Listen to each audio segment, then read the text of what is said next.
Toirasi al tishkach. Shlomo Melech is actually speaking in the name of Hashem. He's speaking on behalf of Hashem, and he's saying, my son, as if Hashem is talking, my son, my Torah, don't forget it. We've moved to a new section here of the need to not just learn Torah, but not to forget Torah. Why would that be something exceptionally important? Don't forget Torah. It's interesting that there even can be such a thing as forgetting Torah. Why wouldn't it be that you learn it, you just know it?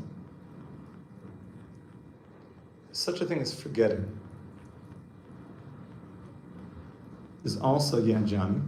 Could it also be alluding to almost undoing, like regretting, not just forgetting, like regretting doing a mitzvah? Like you think, oh, if I didn't do this mitzvah, then maybe I would have earned more money today. Is that also what it's alluding to? There is such a thing as a person who's basically causing himself to forget. The Gemara gives an example. If a person doesn't do chazara, we're getting ready to start the chazara challenge here in Eisha Torah. If a person does not do chazara, it's like he's causing himself to forget. The person walks in between women. What's chazara? I'm sorry. To review his learning. If he doesn't review his learning, it's as if he's causing it to be forgotten. The Gemara gives an interesting analogy. It says somebody planted wheat. The wheat grew and he never harvested it. So he planted all this wheat. He's got this big source of blessing, but he just never got it, practically. He never harvested the wheat. Yeah? Isn't it true that the Al-Quds lost or forgot his Torah once he came there to Israel? There is such a thing where there's a difficulty and there's a test. You get tested to see, even when you forget something, that could be that Hashem could do it. But we're talking about that a person is causing himself to forget. To cause oneself to forget is a big problem. So here, and that comes from not reviewing it, that comes from a whole bunch of things. We also forget our Torah when we come into the world. Yeah, Moshe? I hope people that learn Daf Yomi Chazara, maybe they start their Chazar 7.5 years later. So that's the time. Every 7.5 years I'll do some Chazar. I could hear that, which I hope if they have 5 or 6 cycles, then they saw the Daf. It's really important to do Chazar. The Gemara says, Ashrei mi shabal lekan v'talmud b'yodei. Praiseworthy is the person that comes here with the Torah in his hands. What does that mean, the Torah is in his hands? Torah b'yodei. What does that mean, the Torah is in his hands? He's ready to perform it, rather than just learn it and think about it. He's in Shemaim though now. It means that when you have something in your hands, you've got it. When it's not in your hands, like, do you know you have it? I don't know where it is. If I'm holding something in my hand, I have it. It's mamish mine. I'm holding it in my hands. So when is it mamish yours? That you did chazara. You made moves. You mamish made moves. So Shlomo Melech is speaking and saying, in the name of Hashem, B'ni Toirasi al tishkach, whatever you do, don't forget my Torah. Umitzvoisai, and my mitzvahs, yitzor libecha, let your heart guard them. Which is interesting. Your heart guards the mitzvahs. So you don't forget Torah, but your heart has to guard the mitzvahs. What's the comparison there of not forgetting Torah and guarding the mitzvahs in your heart? It doesn't say where you don't forget your Torah. You would think seemingly it's the brain. So I'm moving from brain to heart here. Yes? So, in the parak before, Shlomo Melech was teaching us that the way to acquire wisdom is through our ears and our heart. And the ears are the way that we receive the information, but the heart really helps us internalize it, takes the information to knowledge. So So what does it mean that I'm making sure to guard the mitzvahs with my heart? I'm guarding the mitzvahs. The Torah is something I can't forget. So it says about the Torah that how often are you supposed to be learning Torah? Every day. Every day. How often? All the As you time. can. So when you're free is actually the right answer, but As much as possible. When you can. does it mean like I'm busy watching Netflix, so I'm not so free to learn? No, it means when I'm not doing a mitzvah that somebody else can't do, I have to do it. When I'm not doing that, then I should be learning. Now, also going to work, that's also a mitzvah, I have to be mefarnes my family. But if I'm not doing that, or I've done enough of it, so then what's the default setting of a yid? What should you be doing at every single free second? Learning Torah. V'gisa bo yomam v'layla. That really there's an obligation of Torah learning at all times. Unless you're doing another mitzvah. And then you're patur. It says you close the Gemaras. So when it comes to Torah learning, whatever you do, learn all the time, don't forget. When it comes to the mitzvahs, it's something you have to guard in your heart. Something that you guard is something for certain times. Because certain mitzvahs come at certain times. Make sure you guard that when it's time to put on tefillin, you get involved. When does tefillin start? Mishiyakir, 6:30. before Nate's. That's true, yeah. Before Nate's. The Kedushas Levi was famous that after he didn't put on tefillin for 7 days, 8 days of Sukkot, 9 days. It's crazy. Yeah, don't worry. The Zohar says that you don't wear tefillin on Chol HaMoed. Authorities do that. No, in Eretz Yisrael, not really. In Eretz Yisrael, No. there's a few people that, but we could talk about that another time. So even the guys that wear it all day don't wear it. No, Chol HaMoed. It's a big discussion. It really gets into the discussion of the Zohar and its primary role in Jewish life. And we see that Eretz Yisrael went with the Zohar. So that you do not wear tefillin on Chol HaMoed. So imagine the Kedushas Levi. He had not worn tefillin for 9 days. He's now getting ready, Isru Chag, after Simchas Torah. So he said he couldn't sleep because my ticking the it's coming. We're getting there. Any minute now. Whoop. It's an amazing. Are you pumped up like that? Like you guys all woke up this morning for your tefillin like that. Like I haven't worn tefillin yet. I'm so excited. I'm guarding me putting on tefillin. Right? I tell you what's this morning. I'm sure Pashat, Kiddush the whole week. Oh, I'm pumped up. That's usually easier because it means eat after that. Lulav. There were Yidden, they could not Pashat sleep the first night of Sukkot because they knew they're about to shake the Lulav and Esrog. They were so hyped up the first moment that they could. I think there was a story of the Kedushas Levi and Sukkot, like he broke through glass to try to get his Lulav and Esrog, and he didn't even feel the shard of glass in his hands, he was just shaking the Lulav and Esrog. The tzaddikim have different rules.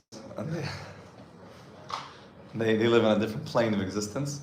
I wouldn't suggest smashing through any glass to get your lulav and esrog.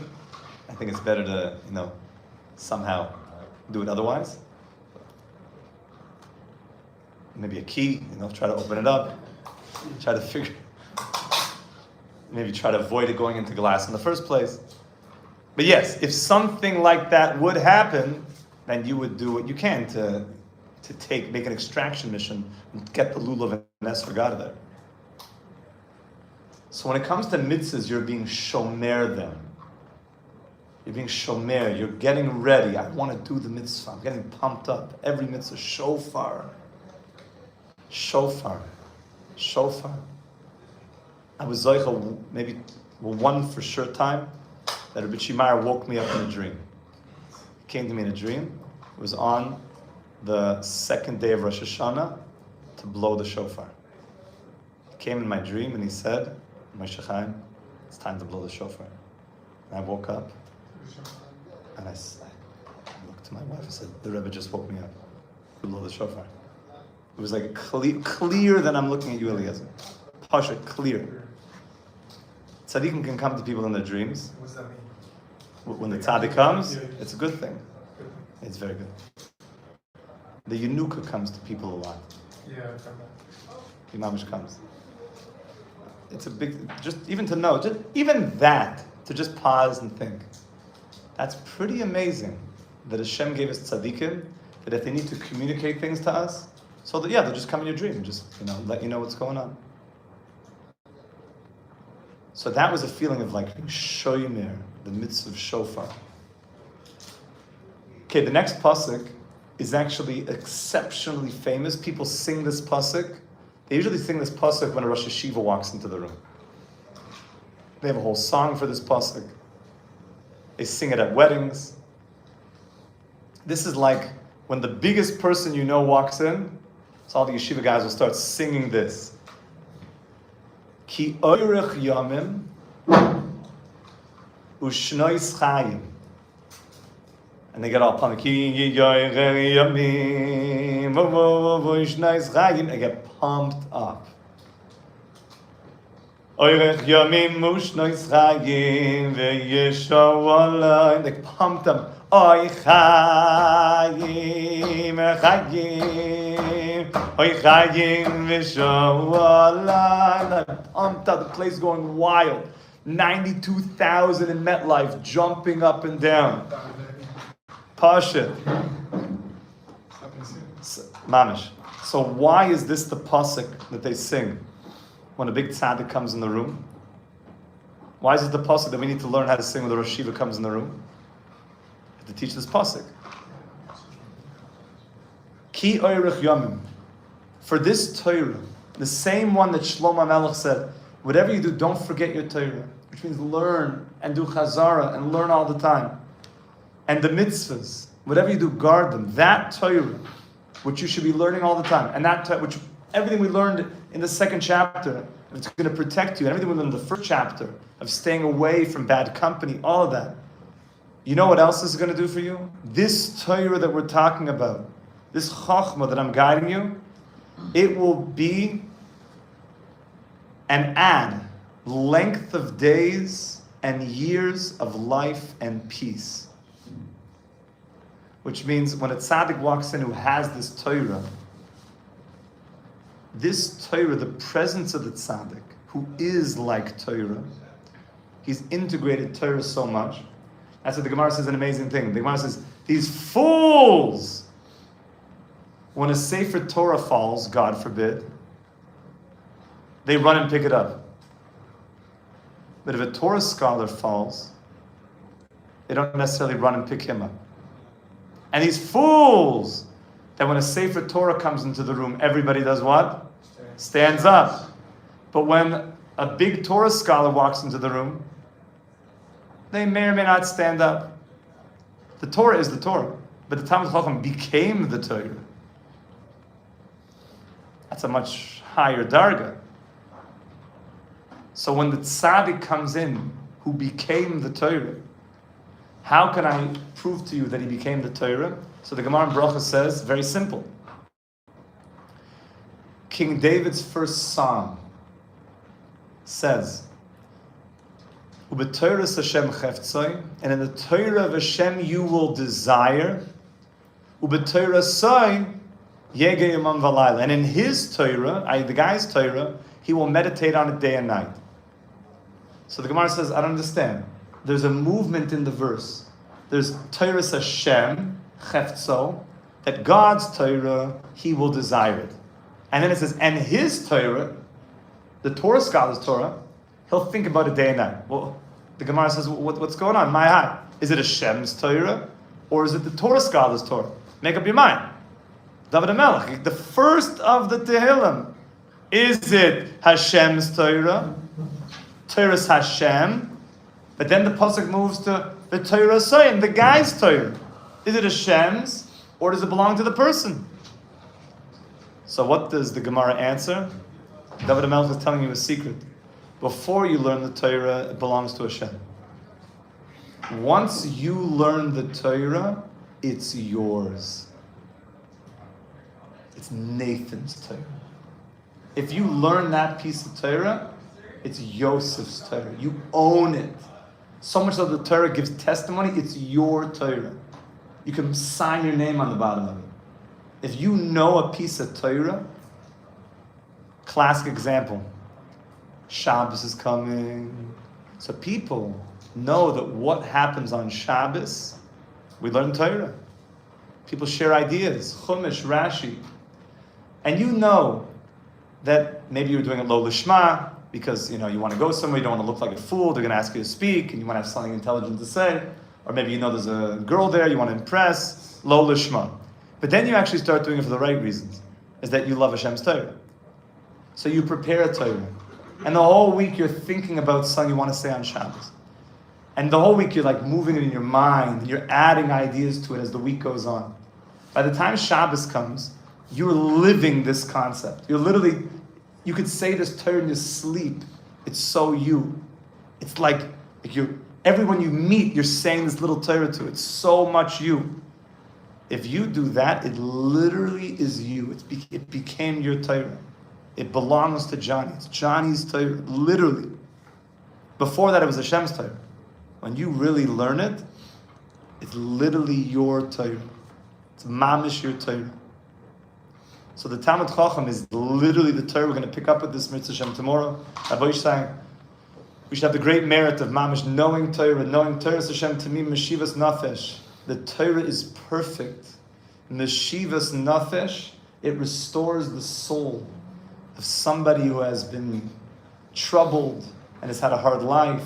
The Torah will restore your soul, your tired and weary soul.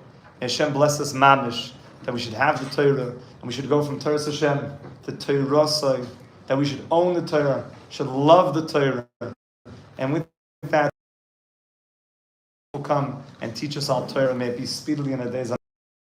Wonderful day, Rabbi Isai. Kol Tuv.